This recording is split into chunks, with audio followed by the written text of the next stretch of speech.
Va chercher Stéphanie! Papa a crié. Papa, aide-moi!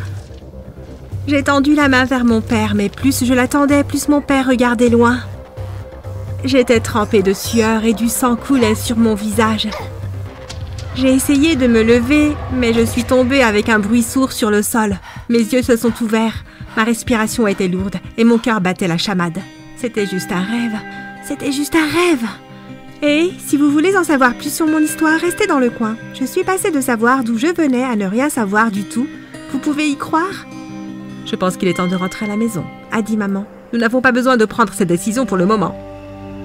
Nous la mettrons en danger si nous partons maintenant, a répondu papa. Nous la mettrons en danger si nous restons. Je me dirigeais vers la salle de bain, mais les mots de maman m'ont fait m'arrêter dans mon élan. Où était la maison? J'ai vécu dans ce quartier toute ma vie. Le lendemain, je me suis raclé la gorge et je les ai interrogés pendant le petit déjeuner. Maman, qu'est-ce que tu voulais dire quand tu as dit qu'il était temps qu'on rentre à la maison? Avons-nous vécu quelque part avant ici? À l'école, mon esprit repassait ce que j'avais entendu la nuit précédente. J'ai senti quelque chose me frapper à la tête. C'était mon meilleur ami, Timmy. Il a agité son livre devant moi. Quoi? Tu m'as ignoré, moi et les professeurs, la plupart de la journée. Désolée, je pense juste à ce que mes parents ont dit. Tes parents t'ont-ils déjà caché quelque chose? J'ai secoué ma tête. Alors, s'il y a une raison pour qu'ils le fassent maintenant, c'est probablement pour te protéger, je suppose.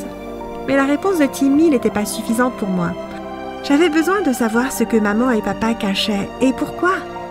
Au cours des semaines suivantes, j'ai surveillé de près maman et papa. J'ai même vérifié leur ordinateur portable pour trouver quelque chose d'utile, mais je n'ai trouvé aucune preuve incriminante jusqu'à ce que maman m'envoie au sous-sol chercher de l'engrais pour son jardin un après-midi.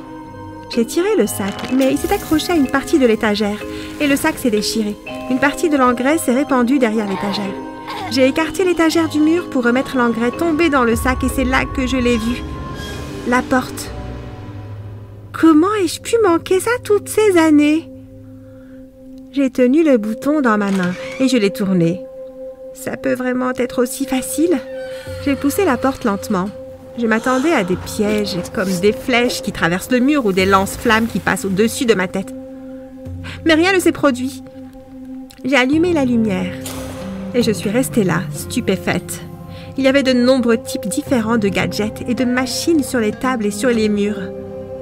Ce qui a attiré mon attention, ce sont 2 morceaux de ce qui ressemblait à une dalle de pierre brisée sous un verre rond et transparent.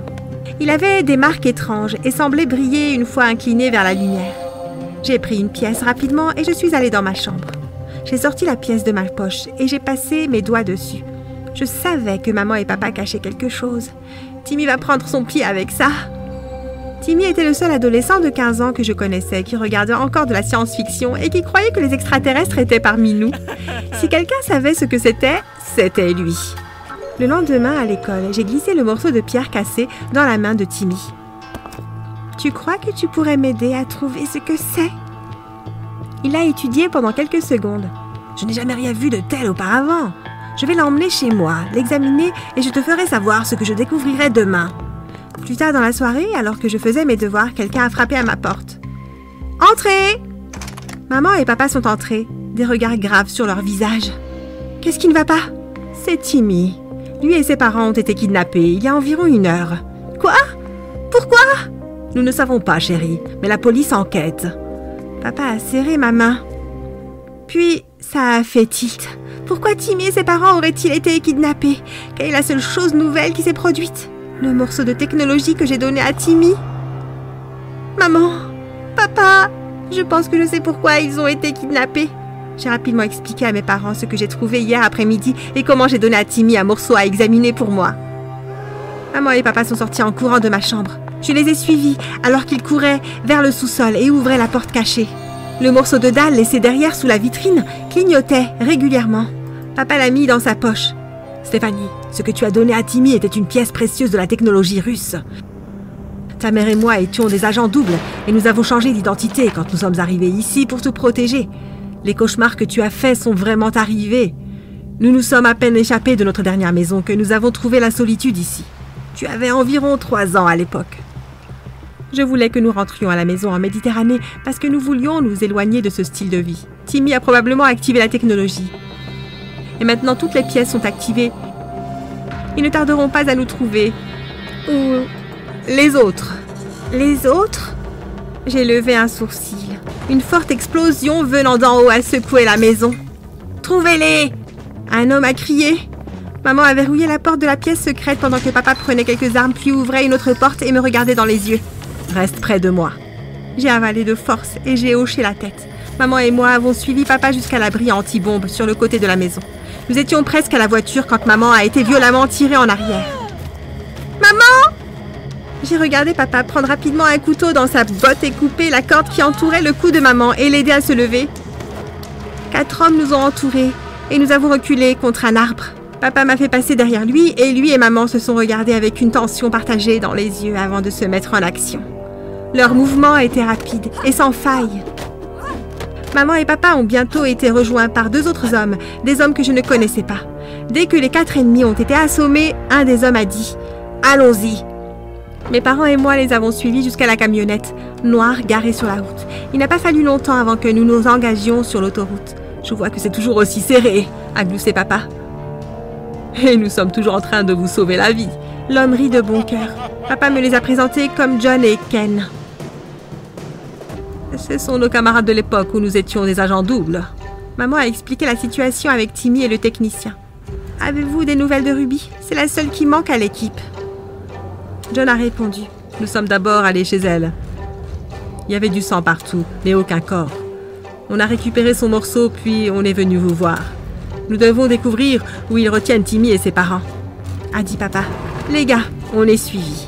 Maman a regardé la voiture derrière nous. Accrochez-vous au bouton d'or, a dit Kern en accélérant. Nous avons tous balancé en faisant des embardées dans le trafic. Il ne fallut pas longtemps à Kern pour prendre une route hors de l'autoroute qui zigzaguait autour de la montagne de la chaîne du Nord. « Il nous rattrape !» John a crié. La camionnette a été percutée par l'arrière à plusieurs reprises jusqu'à ce que Kern perde le contrôle et que la camionnette sorte de la route et roule dans le précipice. Une fois que la voiture s'est arrêtée, c'était calme pendant un moment. Mon corps me faisait mal.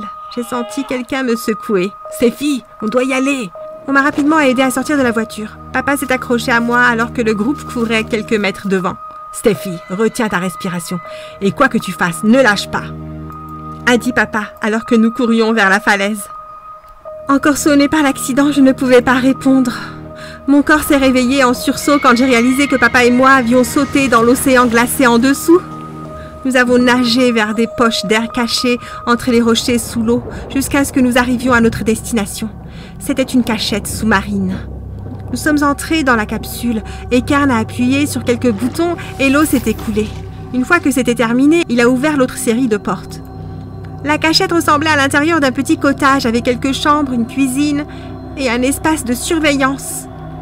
Les pièces seront en sécurité ici pour le moment. On ne peut pas les traquer ici. Je me suis baignée, changée et mise au lit pendant que les adultes passaient des appels pour localiser Timmy et sa famille. Quelques heures plus tard, papa m'a réveillée. « Steffi, on voulait juste que tu saches que Timmy et ses parents sont en sécurité. » J'ai pris papa dans mes bras.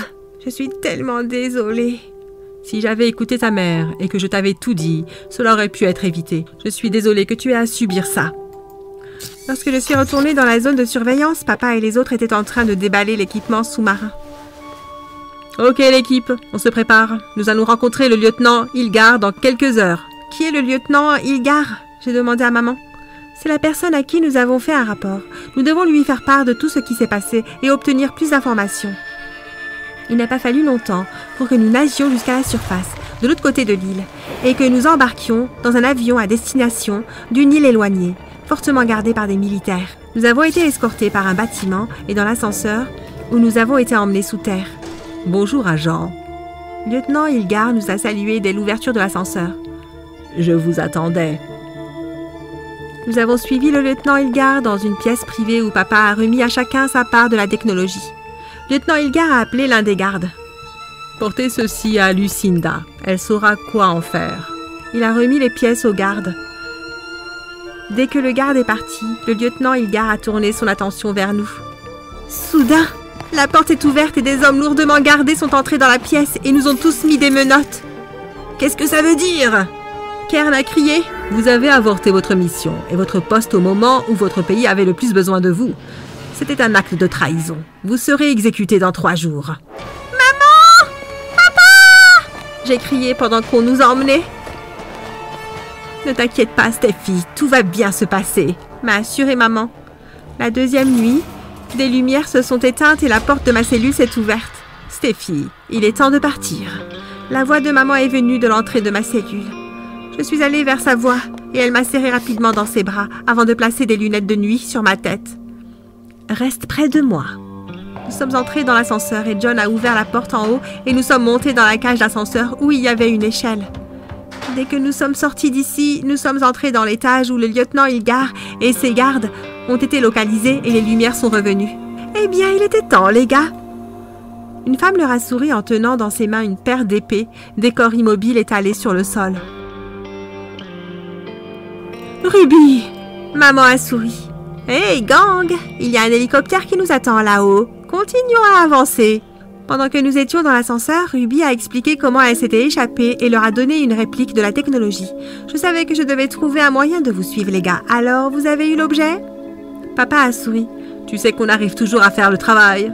Finalement, nous sommes sortis du bâtiment et avons couru vers l'hélicoptère, où nous nous sommes tous précipités. Hé, les gars, je voudrais que vous rencontriez mon mari, Byron. Le pilote a levé la main. Environ 1 heure plus tard, nous avons atterri, mais seuls maman et papa et moi sommes sortis de l'hélicoptère. On revient tout de suite. Papa a appelé les autres. Alors que nous approchions de la maison, un homme en est sorti. Lévi et Mélanie, ravis de vous revoir. L'homme s'est tourné vers moi. Et vous devez être Stéphanie. J'ai hoché la tête. Avez-vous obtenu l'article que j'ai demandé? L'homme a regardé papa. Papa a sorti un petit jeton de sa poche et l'a tendu. L'homme sourit. Super. Maintenant, je pense qu'il y a quelqu'un que vous aimeriez voir.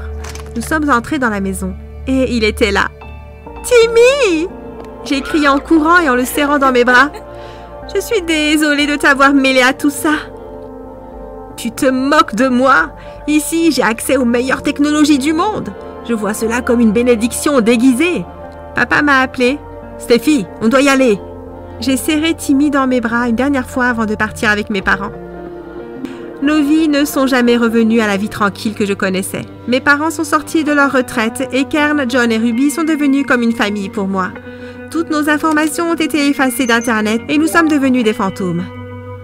Timmy, ses parents et moi avons commencé à nous entraîner sous la direction de mes parents et de leur équipe. Je n'ai pas seulement appris les matières scolaires, mais aussi l'armement, entre autres. J'ai changé ma vie et la vie de ceux qui m'entourent avec une seule décision. Ma décision a fonctionné, mais faites attention aux décisions que vous prenez, car vous ne savez jamais quelle vie vous allez changer en cours de route.